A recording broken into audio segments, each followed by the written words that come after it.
Bonjour à tous et bienvenue dans l'Appart, le talk de l'innovation, une semaine sur deux sur la chaîne Techno. Elle est entrepreneure et geekette. Nous recevons cette semaine la pétillante Catherine Barba. À 39 ans, Catherine Barba est une reine du e-commerce français. Diplômée de l'ESCP Europe, Catherine Barba entame sa carrière au sein de l'agence Média Omnicom, où elle fonde le département Internet OMD Interactive. En 1999, elle rejoint la société e-France de Marc Simoncini en tant que directeur général. Là, elle crée Cash Store, un portail de shopping. Elle lance son propre cabinet de conseil en e-business, Malinea, qu'elle revend un peu plus tard à venteprivée.com. Parallèlement, Catherine Barba publie plusieurs ouvrages sur le e-commerce. Elle est spécialiste de la relation client cross-canal. Catherine Barba est aussi administrateur et investisseur dans plusieurs startups innovantes et marraine de l'association Nos quartiers ont des talents. Bonjour Catherine Barba. Bonjour. Catherine, merci d'avoir accepté notre invitation ici à l'Appart. Ça fait 17 ans que vous êtes dans le web. Ah mon Dieu. On dirait pas. Fouillou. On dirait pas, c'est vrai. À votre avis, aujourd'hui, en 2012, comment se porte l'Internet en France ? Alors moi, l'Internet en France, je connais surtout celui qui concerne l'e-commerce. L'e-commerce se porte bien en termes de croissance. En termes de rentabilité, c'est un peu différent. C'est un secteur très difficile sur la rentabilité. Pourquoi ? Parce qu'il y a beaucoup de concurrence, c'est ça ? Il y a énormément de concurrence et il y a beaucoup de coûts associés à l'e-commerce. On a l'impression que parce qu'il n'y a pas de fonds de commerce, parce qu'il n'y a pas de pas de porte à payer, ça ne coûte rien, c'est faux. Il y a beaucoup de coûts et beaucoup d'expertise. Ça n'empêche pas beaucoup de personnes de venir à l'e-commerce. Il y a 2 sites qui se créent toutes les heures, je crois. Donc c'est un secteur en croissance avec une rentabilité qui reste à prouver. Alors vous avez un parcours, on l'a dit, qui est déjà long, avec de nombreuses expériences, de nombreuses casquettes. Finalement, quel est votre boulot aujourd'hui ? Alors, mon boulot aujourd'hui, je suis en train de créer ma 3e société. Après Cash Store en 2003, Malinea en 2005, aujourd'hui, 2012, je crée Catherine Barba, conseil. Voilà, je me fais un petit plan Alain Flelou. Mon métier, c'est de conseiller les sociétés, les organisations, les marques, les boîtes du retail sur leur passage au digital. Je fais des conférences, j'écris des livres, j'organise des événements, que des choses qui me font plaisir. Alors Catherine Barba, votre timeline, quelles sont les grandes étapes de votre vie d'entrepreneur ? Alors mes grandes étapes d'entrepreneur, c'est mes belles rencontres en fait. Moi j'associe mon histoire professionnelle aux personnes que j'ai rencontrées. La première c'était en 96. Je sortais d'école de commerce, j'ai rencontré Viviane Pratt. Alors j'étais pas entrepreneur, c'était ma patronne, mais elle m'a donné l'occasion d'être intrapreneur, de créer une activité au sein d'une grosse boîte. Elle dirigeait Omnicom, qui fait du conseil média, et il n'y avait pas de OMD Interactive, le département dédié à l'Internet, et elle m'a donné la chance de pouvoir le développer. Quelle année ? C'était en 96. J'ai fait ça jusqu'en 99.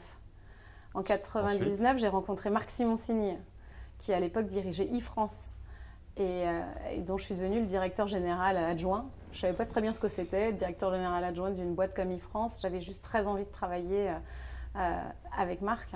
Et c'est lui qui m'a donné le virus d'entrepreneur. C'est lui qui m'a donné envie de passer à l'Ouest, clairement. Ça, c'était... donc, je l'ai rencontré en 99 et je suis devenue entrepreneur en 2003. Ma première boîte. Vous avez créé Cash Store ? Ouais, j'ai créé Cash Store, un portail de shopping, de cashback, que j'ai revendu en 2010 à mon principal concurrent, eBay Club. Et puis, peu après Cash Store, j'ai créé une société de conseil. J'ai commencé à passer au conseil. Parce que Cash Store ne marchait pas très bien. Il fallait trouver un moyen de trouver des revenus complémentaires. C'est comme ça que j'ai eu l'idée de faire du conseil aux e-commerçants. Et cette société, Malinea, eh bien, je l'ai vendue en 2011 à vente privée. Donc ça, c'était mes 2 autres dates importantes, quoi. Les 2 ventes, quand même, c'est des moments importants. Oui. 2010, Et puis donc maintenant, 2011. la société Catherine Et aujourd'hui, Barba, voilà, Catherine Barba qui recommence en 2012. On ne s'arrête pas, en fait, quand on commence. C'est comme difficile. Le vélo, il ne faut pas s'arrêter de pédaler. Ouais, puis de toute façon, on n'a pas envie, en fait. En tout cas, moi, je n'ai pas envie. Alors Catherine, en 17 ans de web, votre parcours a sans doute été jalonné, on va dire, d'obstacles. Et quelles sont vos phases ? Alors mes fails, j'en ai eu évidemment comme tout le monde et j'en ai appris beaucoup. J'en ai eu 3 essentiellement. J'ai commencé à rater Normal Sup. Je voulais faire Normal Sup et je n'ai pas été admise. Et donc j'ai fait le SCP. Pour moi c'était un échec parce que ce n'est pas ce que je voulais faire. En réalité c'est ce qui m'a donné ouverture vers l'entreprise. Bon, c'est devenu une opportunité. C'est devenu une opportunité. Ensuite, Cash Store, on en parlait tout à l'heure, société, donc un site e-commerce, portail de shopping, ça dégageait pas assez de... ça décollait pas, quoi. Simon Signy me disait, alors ton bar tabac qui fait réveillon, ça décolle? Et en fait, non. Et je me suis dit, mais pourquoi ça marche pas? Parce que je gagnais de l'argent sur les ventes générées chez les marchands qui étaient partenaires de Cash Store, sauf que je leur envoyais du trafic, mais ça convertissait pas en vente.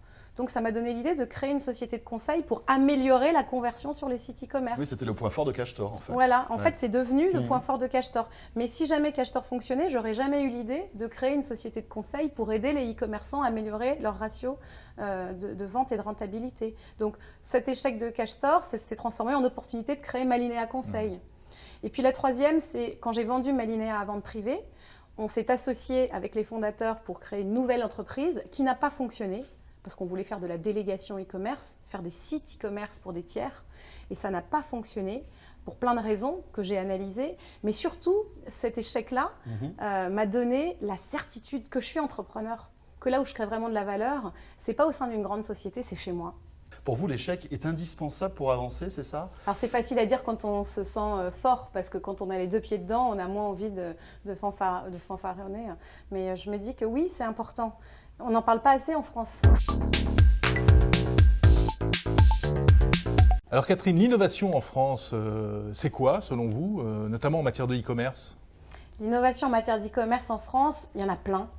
Ça bouillonne, mais il y en a surtout une que je retiendrai, c'est ce qu'on appelle la digitalisation des parcours clients. Comment, dans un point de vente, concrètement, je rentre en magasin, comment j'ai plus de services grâce à Internet? Comment ça me renvoie vers le web? Ça m'offre plus de contacts, plus de moyens d'acheter. Et d'ailleurs, vous êtes en train d'écrire un livre sur ce sujet, hein, Catherine? Absolument, un livre qui sortira en 2013 sur la digitalisation des parcours clients. Qu'est-ce que c'est toutes ces innovations pour les marques, les enseignes qui font la passerelle entre le on et le offline, tout un programme. Moi, je pense qu'on en est à la préhistoire de l'e-commerce aujourd'hui. 15 ans, c'est rien dans l'histoire du commerce. Aujourd'hui, on commence à comprendre, quand on est un marchand physique avec un réseau de distribution, que l'e-commerce, ce n'est pas une bulle digitale dans un coin. Ça fait vraiment partie, pour le consommateur, c'est une option pour acheter. Ah, il faut l'intégrer dans le commerce traditionnel. Il faut l'intégrer dans le commerce, c'est du commerce, quoi. Bon. Et du coup, la digitalisation des points de vente, c'est peut-être un terme un peu pompeux pour parler simplement de passerelle entre j'achète en ligne et puis j'achète en magasin. Qu'est-ce qui, en magasin, me renvoie vers le web? Et concrètement, ça peut être quoi? Du point de vue de l'utilisateur, voilà, parce que là, on parle vraiment du côté business. Exactement. Parlons parcours client. Vous arrivez dans un magasin, déjà, il peut y avoir sur la vitrine un sticker avec l'adresse du site qui dit la nuit aussi, on est ouvert. Ça, c'est un premier renvoi vers le web. Ensuite, il y a des exemples de sites, de magasins de vêtements sur lesquels, sur les cintres, il y a écrit le nombre de followers ou de fans pour dire voilà, ce vêtement est très aimé, ça c'est sympa. Ou je rentre dans un magasin où il y a tout un tas de yaourts et on voit, il y a un like, ah ça c'est la marque de yaourt préférée des internautes, ça me renvoie vers le web. Dans votre magasin de vêtements, c'est des cintres connectés en fait. Exactement. Wow. Non, c'est quelle avance, quelle civilisation. Et ensuite, il peut y avoir quelque chose qui est très utile en ligne, c'est les reviews, les avis consommateurs. Ouais. On en trouve beaucoup, puis c'est courant de les utiliser. Même s'il faut s'en méfier, on le sait aujourd'hui. Absolument, mais on est des consommateurs responsables, on sait trier le bon grain de livret. En magasin, c'est la même chose. C'est je vais pouvoir accéder à toutes ces reviews qui sont en ligne. Il peut y avoir un petit écran au-dessus du produit, plutôt des produits techniques, et puis qui me font défiler les avis. Bon, après, c'est au moment du paiement. Peut-être qu'à la caisse, on me demande mon adresse mail, pas sur un papier, comme c'est le cas aujourd'hui, parce que là, non, mais les erreurs sont énormes. Mais voilà, donc c'est qu'est-ce qui... Et puis surtout, le vendeur, si jamais vous venez et qu'il n'y a pas votre taille dans la chemise que vous voulez acheter, François, il vous dit, attendez, je peux vous la commander. Soit vous repassez demain pour la récupérer, ou alors je vous l'expédie chez vous. comment est-ce qu'on rend service au client en fait, on parle que Et de ça. surtout comment on le conserve, c'est ça. Comment on conserve le client. Oui, c'est Bah, ça. Parce que si ma oui. chemise n'est pas disponible à ma taille, je vais aller voir dans le magasin à côté. Et Exactement. là, si on me propose de l'avoir dans 24 heures, bah, je vais me dire, bah, ouais, voilà, c'est bon. ça y est. Exactement, et c'est surtout c'est ça. Et pour le conserver, c'est pas tellement à travers les produits que je vends, parce que les produits, on les trouve à peu près partout. C'est plutôt comment je vais créer du lien, comment je vais réussir à créer une connivence, une proximité qui fait que bah, je suis peut-être pas le moins cher, mais je suis le plus sympa. Mais bref, vous voulez transformer tous les magasins en cybercafé, en fait. Ah, dis donc ça peut. Bah, Apple fait ça. Hein, il y a le café quand on va chez Apple et c'est sympa. Les Américains sont vraiment en avance par rapport à nous. Nous, on est au degré zéro, là, non, en matière de Est-ce qu'ils sont digitalisation en des avance points de vente. Ils sont en avance sur le service. Ils sont en avance sur la considération du client, la disponibilité, l'attention au client. Ouais. Il suffit Là, ça, c'est d'aller pas aux très numérique, c'est États-Unis. simplement être Non. très sympa. Exactement, mais ça aide. Pour être professionnel. Ou être Ouais. professionnel aussi. Ouais, enfin être avoir de l'empathie quoi pour le client. C'est vrai que parfois, en France, quand on rentre des magasins, on a l'impression de déranger. Hein. Ça arrive. Ça arrive un peu. Mais en tout cas, on voit la différence est criante entre les États-Unis et la France. Quoi. Donc je me dis que leur avance, elle est plutôt là-dessus.